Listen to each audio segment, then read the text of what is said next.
Velkommen til Kontant, hvor du i de kommende uger kan være med til at kåre Danmarks værste brugtvognsforhandler.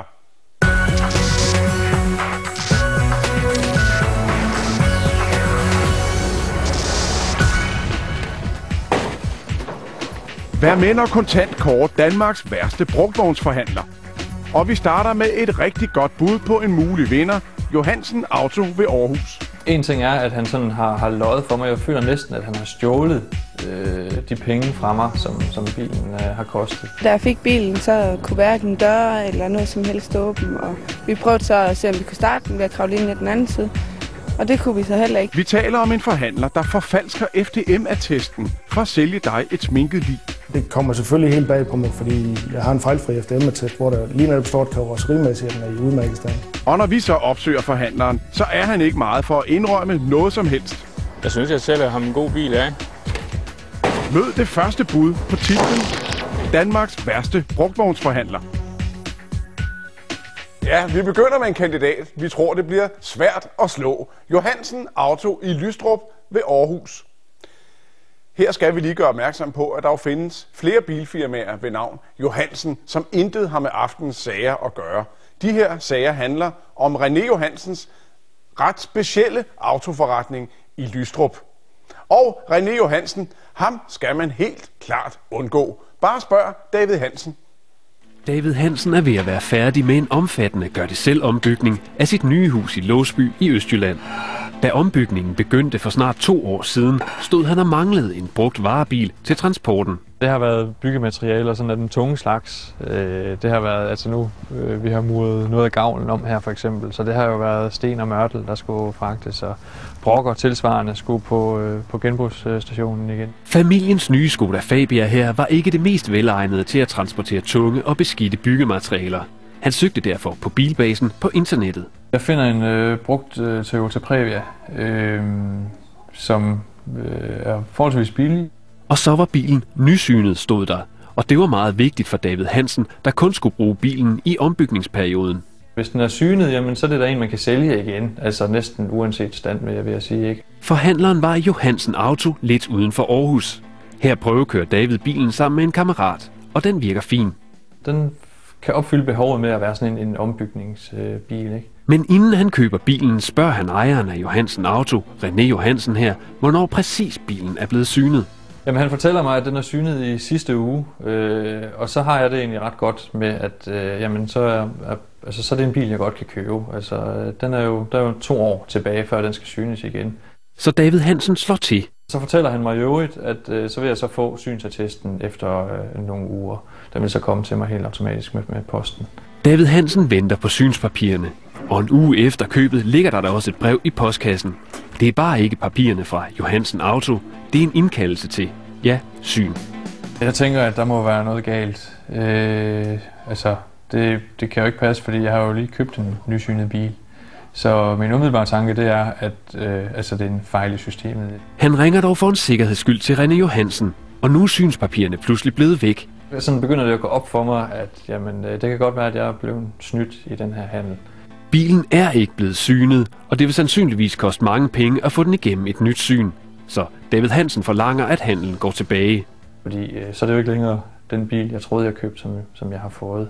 Men René Johansen vil ikke tage bilen retur, og han vil heller ikke give afslag i prisen.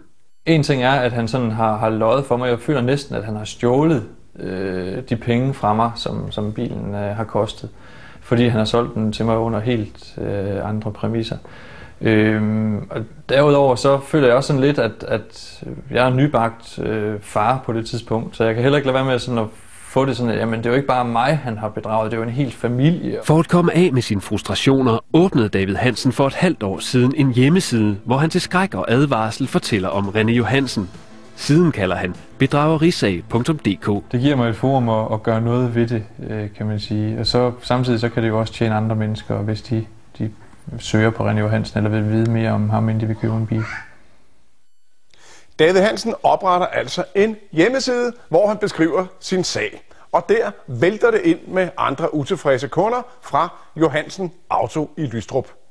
Flere fortæller, hvordan René Johansen lyver bilerne yngre, end de er, eller sælger biler som nysynede, selvom de ikke er nysynede. En af dem, der skriver til David Hansens hjemmeside, det er 20-årige Merete Skov. I efteråret skulle Merete Skov have sin allerførste bil. Hun falder for en Peugeot 106, der står til salg hos Johansen Auto. Jeg var inde på bilbasen og så en masse biler. Og så den var bare billig og så pæn ud. Hun tager sammen med en ven over til Johansen Auto for at se på bilen. Den ser okay ud og er nysynet, så Merete Skov køber den. René Johansen lover herefter at levere bilen klargjort til hendes adresse på Sjælland. Han leverede den med sådan transport, og så da jeg fik bilen, så kunne hverken døre eller noget som helst åbne. Og vi prøvede så at se, om vi kunne starte den ved at kravle ind i den anden side, og det kunne vi så heller ikke. En ven, der er mekaniker, fortæller Merete Skov, at bilen mekanisk er lige til skrot. Alt var ved vejen med den. Den var sat sammen med gummi indvendigt inde i motoren, og alt var råden på den nedunder. Altså du har selvfølgelig kun givet 14.000 for den. Altså hvad forventede du egentlig af bilen? Jeg forventer i hvert fald, at den kan køre. Merete Skov får til sidst startet bilen med startkabler og kører til Johansen Auto for at få lavet de meget væsentlige fejl eller få pengene tilbage. Så aftaler vi med Johansen, at vi skal mødes, og vi havde ringet til ham inden og sagt, hvad tid vi kommer og sådan noget. Vi sad i 4 timer og ventede på ham, men der kom ikke nogen. Mens de venter, ringer Merete Skov til René Johansen. De ender med at aftale, at hun bare kan lade bilen stå, så vil handlen gå tilbage. Vi aftaler, at han skal sætte pengene ind på min konto dagen efter, og det troede jeg så på. Men der kommer ingen penge. René Johansen vil først have registreringsattesten og de resterende nøgler, så det sender Merete Skov anbefalet til Johansen Auto. Men lige meget hjælper det. De bliver bare sendt tilbage fra posthuset, og så siger han, at han ikke har modtaget noget på det post, jeg har sendt. Og det er første gang, jeg sender det, og så anden gang, jeg sender det, der har han slet ikke reageret. Og vi har fået nøgler og registreringsattest tilbage 2 gange nu. Bilen står i dag stadig hos Johansen Auto, og Merete Skov har hverken penge eller bil. Og når hun ringer til René Johansen, sker følgende. Det var René. Hej, det er Merete. Ja da. Goddag. Jeg undrer mig lidt over, hvor mine penge bliver af. Ja, jeg tror ikke, vi har noget at snakke om. Du er meget velkommen til at skrive til mig, hvad du gerne vil, og så skal jeg svare på det. Jamen, så det gør du bare. Hvordan? Hej. Men det er jo lidt svært at skrive til en mand, der ikke vil modtage post. Jeg er meget sur, frustreret over, at nogen kan finde på det. Nogen kan snyde mennesker på den måde. Ja, normalt føler vi os jo trygge her i lille, velordnede Danmark. Vi har masser af love og regler for alt mellem himmel og jord. Og når sådan en brugtvognsforhandler snyder og bedrager os, så har vi jo heldigvis et forbrugerklagenævn. Men trods alle reglerne og lovene, så bider systemet åbenbart ikke rigtigt på typer som René Johansen. Udover at åbne en hjemmeside, klager David Hansen her også til forbrugerklagenævnet. Han vil have sine penge igen, fordi René Johansen solgte ham Toyota Previaen som nysynet, selvom den ikke var det. Mens forbrugerklagenævnet behandler sagen, må David Hansen pille pladerne af bilen og stille den til opmagasinering. Et helt år senere kommer så afgørelsen. Afgørelsen er, at jeg får medhold, og de støtter mit krav om at hæve handlen. En sejr for familien, der nu tror, at sagen endelig er slut.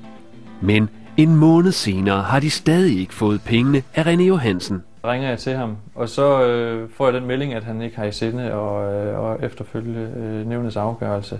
Og det er langt fra enestående. René Johansen har tabt 4 sager i forbrugerklagenævnet, men nægtet at følge afgørelserne. Han står derfor med stort på Forbrugerstyrelsens firmatjek hjemmeside. Senest kom han på igen den 2. april. Hvis familien vil have pengene, bliver de altså nødt til at gå gennem en retssag, men for en studerende og en sygeplejerske kan det blive en dyr affære. Og det vil også koste yderligere penge at opmagasinere bilen, så de har nu opgivet at få deres penge igen. Det har jeg det ikke godt med. Altså det irriterer mig, at han et eller andet sted slipper afsted med det. Altså jeg synes, det burde ikke være muligt.